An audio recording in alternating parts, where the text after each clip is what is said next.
हमारे इस वीडियो में बने रहिए और आज की इस वीडियो को शुरू से लेकर अंत तक देखते रहिए। ठीक है, तो भारत का इतिहास देखते हैं। उत्तर में हिमालय से लेकर दक्षिण में समुद्र तक फैला यह उपमहाद्वीप भारतवर्ष के नाम से ज्ञात है। देखिए, उत्तर में जो है हमारा देश उत्तर में हिमालय से शुरू हुआ है और दक्षिण में समुद्र तक फैला हुआ है। ठीक है, और यह उपमहाद्वीप है। क्या है? उपमहाद्वीप है, जिसे महाकाव्य तथा पुराणों में भारतवर्ष अर्थात भारतों का देश है तथा यहाँ के निवासियों को भारतीय अर्थात भारत की संतान कहा गया है। तो यहाँ पर जो हमारा देश है उसको महाकाव्य तथा पुराणों में भारतवर्ष के नाम से जाना जाता है। ठीक है, भारतवर्ष के नाम से जाना जाता है और इसका मतलब क्या होता है कि भारतों का देश है। ठीक है, भारतों का देश तथा यहाँ के जो निवासी हैं यानी कि भारत देश के जो निवासी हैं उनको भारतीय कहा जाता था। ठीक है, अर्थात भारत की संतान। भारतीय का मतलब क्या हुआ? भारत की संतान। ठीक है, भारत एक प्राचीन कबीले का नाम था। भारत जो था क्या था? प्राचीन कबीले का नाम था। ठीक ना, प्राचीन कबीले का नाम क्या था? भारत था। ठीक है, चलिए, प्राचीन भारतीय अपने देश को जम्बू द्वीप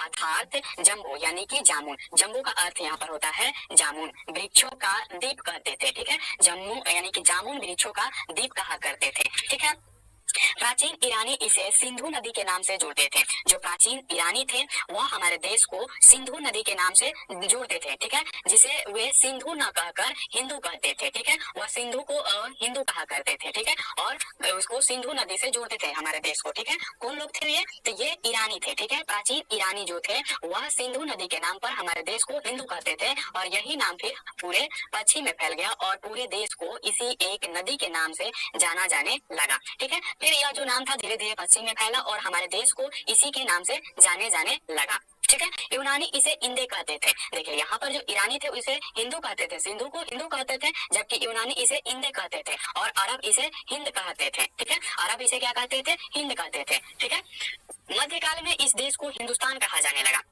मध्यकाल में इस देश को यानी कि हमारे देश को क्या कहा जाने लगा? हिंदुस्तान कहा जाने लगा और यह शब्द भी फारसी शब्द हिंद। ठीक है, फारसी शब्द जो हमारा है हिंदू से बना है। ठीक है, हिंदू से बना हुआ है। हिंदुस्तान फारसी शब्द हिंदू से बना है और यूनानी भाषा के इंदे के आधार पर अंग्रेजों ने इसे इंडिया कहा। ठीक है, अंग्रेजों ने इसे क्या कहा? इंडिया कहा। किसके आधार पर? तो जो यूनानी भाषा में इंदे था उसी के आधार पर इसे इंडिया कहा जाने लगा। चलिए आगे बढ़ते हैं। विंध्य की पर्वत श्रृंखला देश को उत्तर और दक्षिण दो भागों में बांटती है। देश को हमारे देश को जो विंध्य की पर्वतें हैं उनको हमारे देश को दो भागों में बांट देती है, उत्तर और दक्षिण। ठीक है, उत्तर और दक्षिण दो भागों में बांट देती है। उत्तर में इंडो यूरोपीय परिवार की भाषाएं बोली जाती है। ठीक है, बोलने वालों की, और दक्षिण में द्रविड़ परिवार की भाषाएं बोलने वालों का बहुमत है। ठीक है, जहां उत्तर में इंडो यूरोपीय परिवार की भाषाएं बोली जाती है वहीं दक्षिण में जो था द्रविड़ परिवार की भाषाएं बोली जाती है। चलिए आगे बढ़ते हैं। यहाँ पर नोट में लिखा हुआ है कि भारत की जनसंख्या का निर्माण जिन प्रमुख नस्लों के लोगों के मिश्रण से हुआ है वे इस प्रकार है: प्रोटो ऑस्ट्रेलाइड और प्रोटो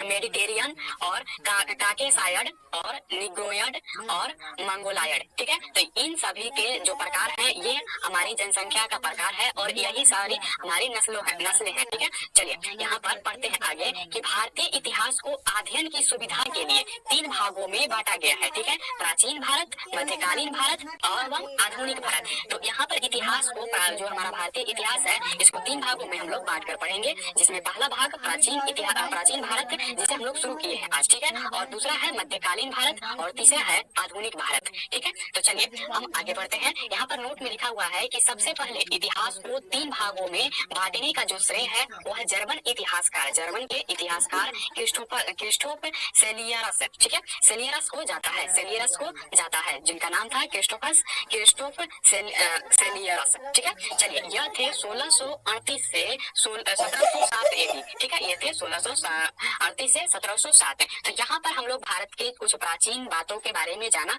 ठीक है, अब यहाँ पर प्राचीन भारत के जो शुरू हो रहा है, यहाँ से हमारा प्राचीन भारत शुरू हो रहा है। ठीक है, अभी हम लोग भारत का इतिहास के बारे में कुछ जाने कि आखिर भारत के ये नाम कैसे पड़े, भारत, हिंदुस्तान, इंडिया जो नाम है ये आखिर कैसे मिला इसको, इसके बारे में जाना। अब हम लोग पढ़ते हैं प्राचीन भारत की तरफ। तो यहाँ पर सबसे पहले हम लोग जानेंगे कि प्राचीन भारतीय इतिहास, ठीक है, के स्रोत। ठीक है, प्राचीन भारतीय इतिहास के स्रोत क्या हैं इनके बारे में जानेंगे। चलिए बढ़ते हैं यहाँ से कि प्राचीन भारतीय इतिहास के विषय में जानकारी मुख्यतः चार स्रोतों से प्राप्त होती है। कितने स्रोत हैं जानकारी के? चार स्रोत हैं। पहला है धार्मिक ग्रंथ, धर्म ग्रंथ, दूसरा है ऐतिहासिक ग्रंथ, तीसरा है विदेशियों का विवरण और चौथा है पुरातत्व संबंधी साक्ष्य। तो यही चार जो स्रोत हैं वह हमारे इतिहास के बारे में जानकारी देती है, जिसमें पहला हमारा धर्म ग्रंथ होता है, दूसरा ऐतिहासिक ग्रंथ होता है, तीसरा विदेशियों का विवरण होता है और चौथा पुरातत्व संबंधी साक्ष्य होते हैं। धर्म ग्रंथ एवं ऐतिहासिक ग्रंथ से मिलने वाली महत्वपूर्ण जानकारी, यहाँ से हम लोग शुरू कर रहे हैं। धर्म ग्रंथ एवं ऐतिहासिक ग्रंथ से जो मिलने वाली जानकारी है उनके बारे में यहाँ पर हम लोग पढ़ेंगे।